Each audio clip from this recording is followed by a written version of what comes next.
Hello, I will go over the parts of the circuit and also like how to calculate for different values. So the first part is voltage, and the units for this is voltage, just V. And basically voltage is also called the electric potential difference. It's basically the like amount of work that's needed to like move a charge to a specific point. And then current, its units are amps. And then resistance, its units is ohms. So kind of looks like a horseshoe. So current is basically the flow of electrons, its rate of flow through the surface, and then resistance is like how much it's making the electrons like resist from moving. And then power is basically the change in energy, and its units is watts.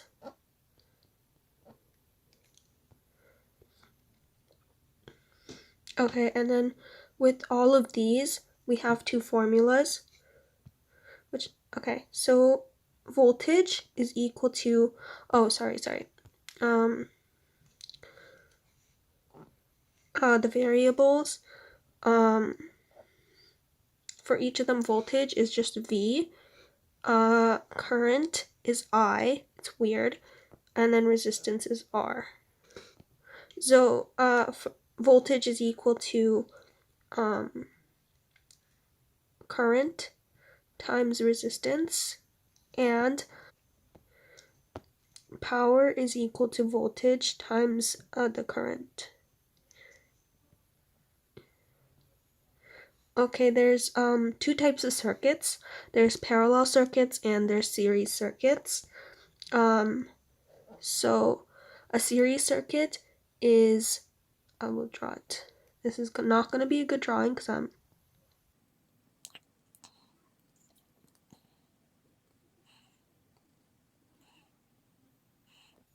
okay, that's a terrible drawing, I'm sorry. But it's basically where the current only has one path of flow. Whereas with parallel circuits, I'm going to use the same drawing because I don't have space, but with parallel circuits, basically they have multiple different path of flow, like that. So like here, the current can split off here or here. I didn't say this in the video, but basically where the current can split is called a junction.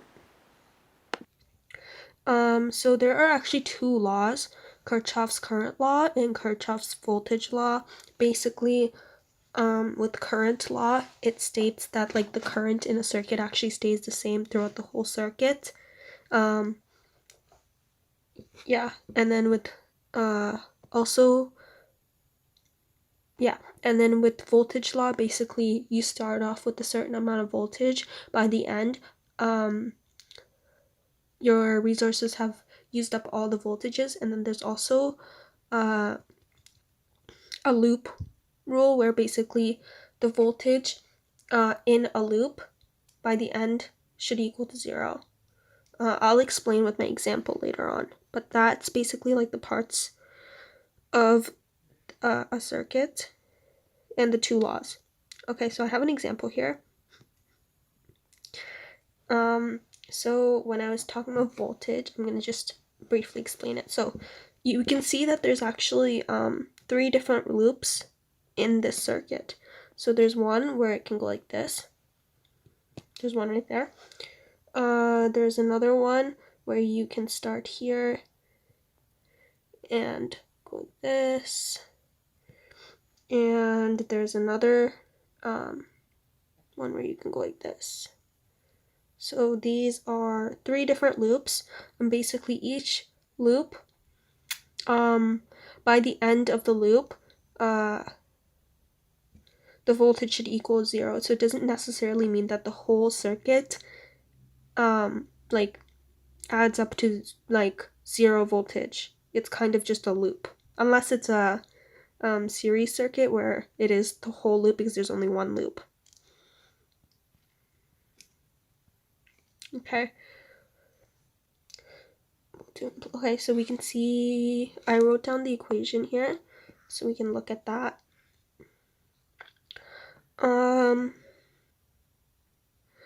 We can start off with our current, because we know that the current has to stay the same. So here, this current would be the same here because it didn't split off anywhere yet. So it's going to be 0.15 amps. Okay. And then it splits off. And then because we have voltage and we have current, we can solve for resistance.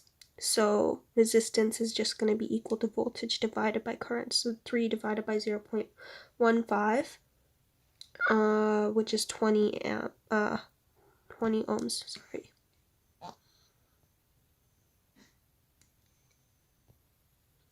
Or should I write down the formulas? Maybe.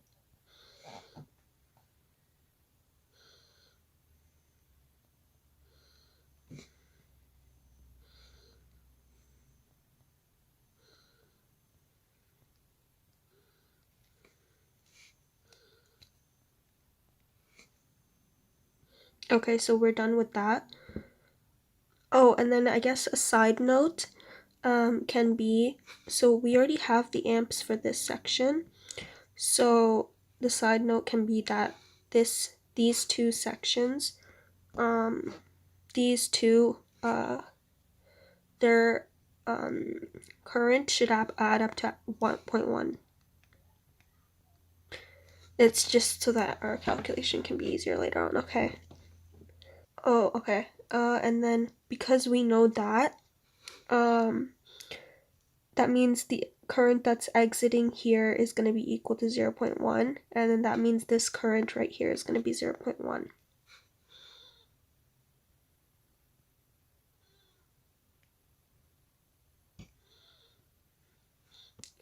So now we have power and we have current, so we can solve for voltage. So voltage is going to be equal to power divided by current. So 0.3 divided by 0.1, which is 3 volts. Okay, now if you look, we actually have a loop for voltage. If we look at Kirchhoff's voltage law, we actually have a loop with all voltages in it. So here we have voltage here, and we have voltage here, and that makes this loop right here. So we can actually figure out what the voltage of the power supply is, which is going to be all of those added together. So it's going to be 3 plus 2 plus 3.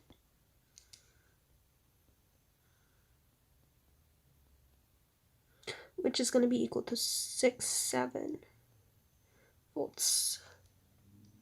8 volts, sorry.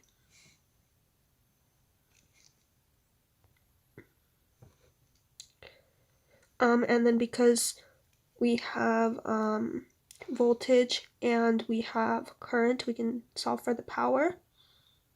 And power is just going to be those two multiplied together. So 8 times 0.15.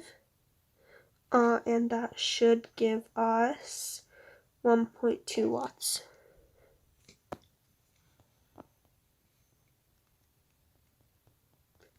And then also for the power supply, there is no resistance.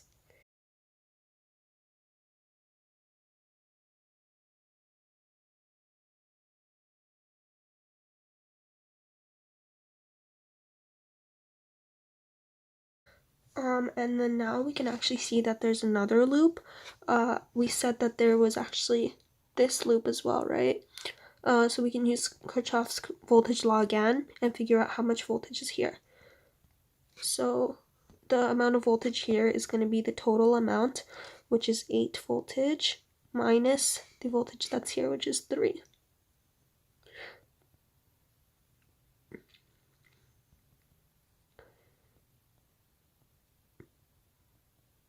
going to give us 5 voltage. And then now we have voltage and current. We can solve for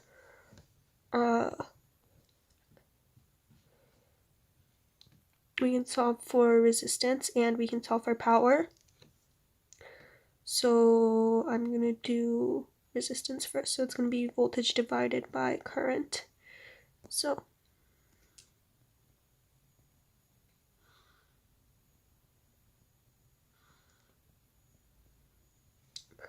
and that should give us 100 ohms. And then to calculate power, it's going to be equal to voltage times current. So 5 times 0.005.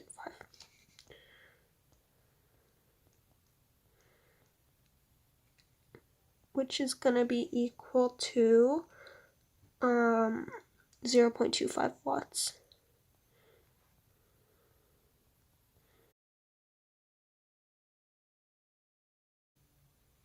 And then we didn't calculate for power here. We can do that right now. So power is equal to voltage times the current. So 3 times the current.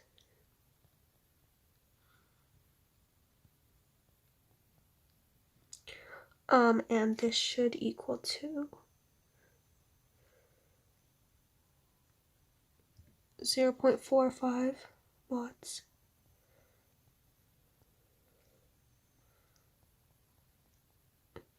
And I'm going to highlight all the numbers we get so that we're not lost.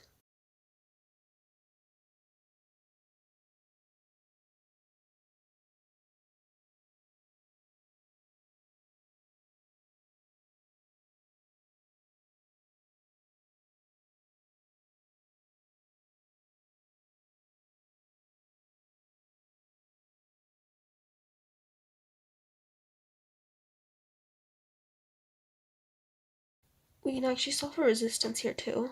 Forgot about that. Okay, so resistance will be equal to voltage divided by current.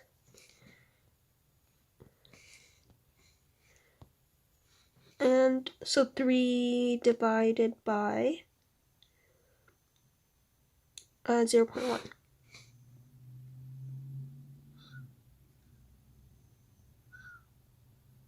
And this should give us 30 ohms.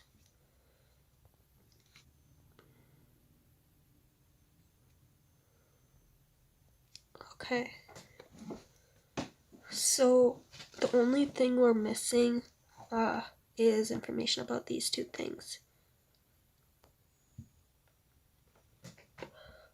And okay, we can solve for the voltage of this top one, because we can use the Kirchhoff's voltage law again. Because if you see this loop, and we have the voltage of everything except for this. So voltage is going to be equal to, so we're going to take the total amount, which is 8, and subtract everything from it. So we have 3 volts,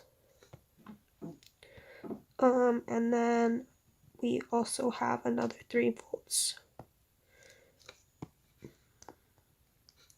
So that's going to be 2 volts.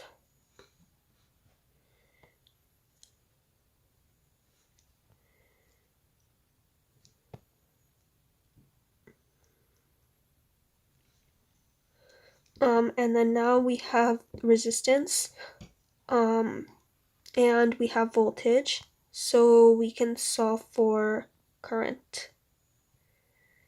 And then when we find current, we can figure out what the current for this is.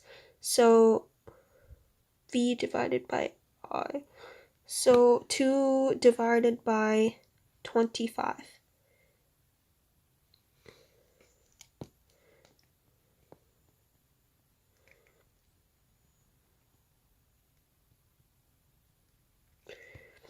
and this is going to equal 0.08 amps.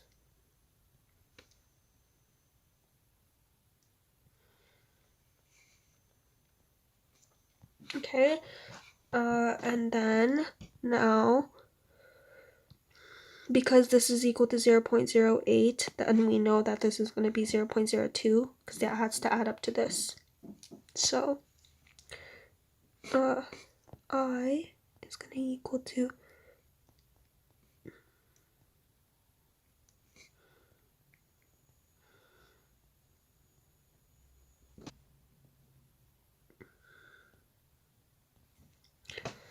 okay, and then now we have voltage, we have current.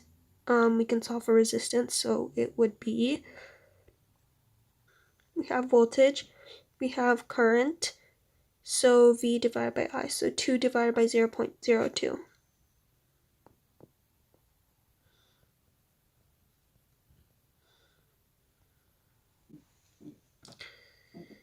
And this is going to give us, I think, 100, where's this, ohms?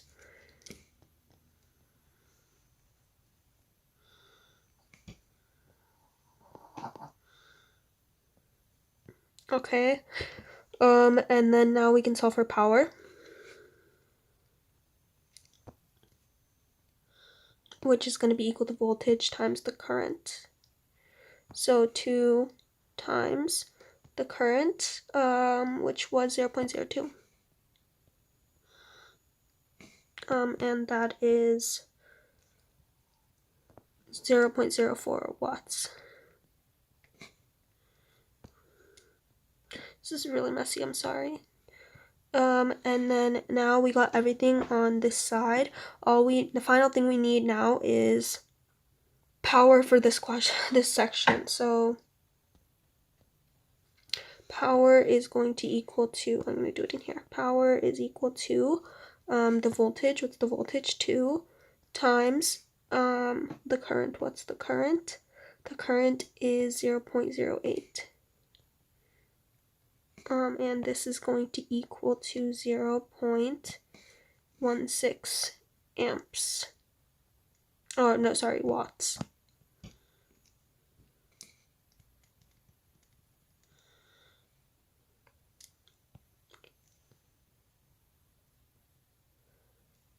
And that is how you would solve a circuit. And this is a mixed circuit. It has both parallel and series circuit.